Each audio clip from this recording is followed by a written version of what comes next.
नमस्कार दोस्तों, आपका स्वागत है। आज मैं आपके लिए वह टॉपिक लाया हूँ जो परीक्षा में बार बार पूछे जाते हैं। मैं आपके साथ ऐसा नहीं करूँगा जैसे वीडियो में सभी करते हैं कि एक क्वेश्चन डिस्प्ले पे लाके और आपको 5-6 मिनट 10 मिनट वही क्वेश्चन पढ़ाते रहते हैं। लेकिन मैं आपका समय बर्बाद ना करूँगा, सीधे टॉपिक पे आता हूँ। आज का हमारा टॉपिक है शैव धर्म। शैव धर्म, शिव की पूजा करने वालों को शैव कहा जाता है। शिवलिंग उपासना का पुरातात्विक साक्ष्य हड़प्पा के अवशेषों से मिलता है। मतलब जो हड़प्पा में अवशेष मिले हैं वो शिवलिंग उपासना के संबंधित है। वहाँ से पता चलता है हड़प्पा के अवशेषों से कि शिवलिंग उपासना वहाँ के लोग करते थे। उसके बाद है ऋग्वेद में शिव जी को रुद्र कहा गया। अथर्ववेद में कहा गया है भव सर्व पशुपति भूपति। लिंग पूजा का पहला लिखित रूप में जो स्पष्ट वर्णन मिलता है वो मत्स्य पुराण में मिलता है। महाभारत के अनुशासन पर्व, मतलब उसका एक अध्याय है, उसके अनुशासन पर्व में भी लिंग पूजा का वर्णन है। तो आपको इस तरह से पूछ सकता है क्वेश्चन कि लिंग पूजा का वर्णन महाभारत के किस पर्व में है? तो अनुशासन पर्व में है। फिर है तैत्तिरीय आरण्यक में पार्वती को रुद्र की पत्नी बताया गया है। तैत्तिरीय आरण्यक जो है ये ऋग्वेद का आरण्यक है, ऋग्वेद का ब्रह्म ग्रंथ है, आपने पढ़ा होगा पहले भी। अब शैव संप्रदाय के 4 भाग हैं, वामन पुराण में बताए गए हैं। कौन कौन से हैं? ये हैं पशुपत संप्रदाय, कपालिक संप्रदाय और कालामुख। चौथा है लिंगायत संप्रदाय। पशुपत संप्रदाय सबसे प्राचीन संप्रदाय है। इसकी स्थापना लकुलिश ने की थी। इसके संस्थापक कौन है? लकुलिश। अनुयायियों को पंचार्थिक कहा जाता है। मतलब पशुपत के जो संप्रदाय के जो अनुयायी हैं उनको क्या कहा जाता है? पंचार्थिक।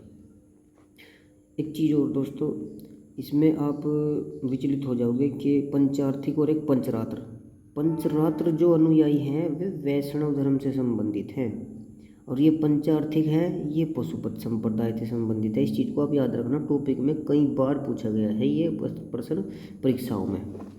उसके बाद आता है कपालिक संप्रदाय। इसके इष्ट देव थे भैरव। कपालिक वे क्या करते थे? उनका ये इष्ट देव भैरव थे। मुख्य केंद्र इनका क्या था? श्रीशैलम। ये श्रीशैलमपुर जो है ये आंध्र प्रदेश में पड़ता है। आपको ये टॉपिक जो आंध्र प्रदेश वगैरह ये ज़्यादातर किताबों में बताए नहीं जाते, लेकिन मैं आपको काफ़ी सारा डीपली देख दाख के सब मैं आपको बता रहा हूँ। उसके बाद है कालामुख संप्रदाय। इसके अनुयायियों को क्या कहा जाता था? महाव्रतधर। कालामुख संप्रदाय के अनुयायी क्या थे? महाव्रतधर कहा जाता था। ये कपाल में भोजन करते थे, शरीर पर चिता की भस्म मलते थे, कपाल में पानी पीते थे। उसके बाद आता है चौथा लिंगायत संप्रदाय। ये सब चारों संप्रदाय, लिंगायत संप्रदाय भी, ये शैव धर्म के संप्रदाय हैं।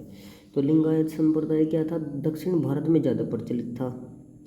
इसके अनुयायियों को कहा जाता था जंगम। शिवलिंग की उपासना करने वाले लोग थे ये। तो इस संप्रदाय का ग्रंथ शून्य संपादने, ये क्वेश्चन 3-4 बार पूछा गया कि शून्य संपादने किस संप्रदाय से संबंधित है? तो आप बताओगे लिंगायत संप्रदाय से संबंधित है। अब इस लिंगायत संप्रदाय को वीरशैव संप्रदाय भी कहा जाता है। एक वासव नाम का व्यक्ति था और उसका भांजा चन्ना। ये कर्नाटक में जो कलचुरी राजा थे उनके दरबार में रहते थे। बसव पुराण की रचना जो की थी बसव व उनके गुरु अल्लभ प्रभु ने की थी। वो लिंगायत संप्रदाय का प्रवर्तक भी माना जाता है। लिंगायत संप्रदाय का प्रवर्तक किसे माना जाता है? अल्लभ प्रभु व उनके शिष्य बसव को। एक सबसे इम्पोर्टेंट क्वेश्चन जो 10 बार परीक्षा में आया है यह है तिरुंदुर पुराणम, जिसका दूसरा नाम है थिरुथोंडा थोगई। ये तमिल में इसको 5वां वेद माना गया है। यह कुलोत्तुंग राजा था एक साउथ में। उसके शासनकाल में 12वीं सदी में से किल्हार द्वारा लिखी गई है। ये शैव धर्म से संबंधित है। उसके बाद कुछ अन्य टॉपिक देख लेते हैं दोस्तों। नाथ संप्रदाय की स्थापना 10वीं शताब्दी में हुई थी। कभी कभी पूछ लेते हैं कि इस संप्रदाय की स्थापना कौन सी सदी में, मिलान कीजिए इस तरीके से। तो 10वीं शताब्दी में क्या हुई थी, नाथ संप्रदाय की स्थापना हुई थी। इसका नाथ संप्रदाय का सबसे अधिक जो प्रचार प्रसार हुआ वो गोरखनाथ के समय में हुआ। गोरखनाथ ने इसे तंत्र नामक सिद्धांत दिया कि ये जो सिद्धांत है नाथ संप्रदाय में, ये तंत्र नामक सिद्धांत है। नयननार के बारे में पूछा जाता है, नयननारों की संख्या कितनी है बताइए, तो इसमें है 63 है, 63। उसके बाद एक इम्पोर्टेंट क्वेश्चन पूछा जाता है, पशुपतिनाथ का मंदिर ये कहाँ है, ये नेपाल में है पशुपतिनाथ का मंदिर। देवपाटन गांव है, काठमांडू में पड़ता है। नेपाल की राजधानी क्या है, काठमांडू, यहाँ पे पड़ता है देवपाटन गांव। पशुपतिनाथ का मंदिर यहीं पे पड़ता है। इसको 1979 में 1979 में इसको विश्व विरासत स्थल यूनेस्को ने घोषित किया था।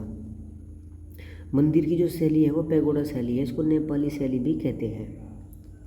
अब आते हैं नेक्स्ट क्वेश्चन पर। एलोरा का कैलाश मंदिर ये किसने बनवाया था, ये भी एसएससी वगैरह में, यूपीएससी, इसमें यूपीपीएससी में भी कई बार पूछा गया है। राष्ट्रकूटों ने बनवाया था। चोल राजा राजराज प्रथम, कभी तो ये पूछ लेते हैं कि राजराज प्रथम कौन था, चोल राजा था, राष्ट्रकूट राजा था, तो क्या था। इसमें है चोल राजा, राजराज प्रथम कौन था, चोल राजा था। इसने राजराजेश्वर मंदिर का निर्माण करवाया था तंजौर में। ये भी वृहदीश्वर, इसका दूसरा नाम क्या है राजराजेश्वर मंदिर का, वृहदीश्वर मंदिर। लास्ट क्वेश्चन पर चलते हैं। ये क्वेश्चन भी कई बार पूछा गया है। शिव तथा नंदी का एक साथ अंकन या एक साथ इनकी कहाँ पे इनकी मूर्ति मिलती है, एक साथ शिव और नंदी की एक साथ कहाँ पे मिलती है, कुषाण शासकों की मुद्रा पर। जो कुषाण शासक थे उनकी मुद्रा पर मिलती है शिव और नंदी की एक साथ मुद्रा या एक साथ अंकन मिलता है। शिव और नंदी की जो मूर्ति मिलती है वो मुद्रा पे मिलती है किसकी, कुषाण शासकों की। तो फ्रेंड्स हमने आपका ज़्यादा समय नहीं बर्बाद किया, 7-8 मिनट में ही हमने आपको इतने सारे क्वेश्चन कराए। मुझे फॉलो करें और सब्सक्राइब करें। आपका धन्यवाद दोस्तों। मैं आपके लिए वही कंटेंट लाऊंगा जो परीक्षा में पूछे गए हैं, बार बार पूछे गए हैं, वो किसी भी परीक्षा में पूछे गए हो। तो आप तैयारी करते रहिए। आपके लिए क्लास बिल्कुल निःशुल्क है। आपको नोट्स भी चाहिए किसी चीज़ के तो मैं आपको उसकी नोट्स भी प्रोवाइड करा दूँगा, आप कमेंट में बता दीजिए। धन्यवाद, नमस्कार।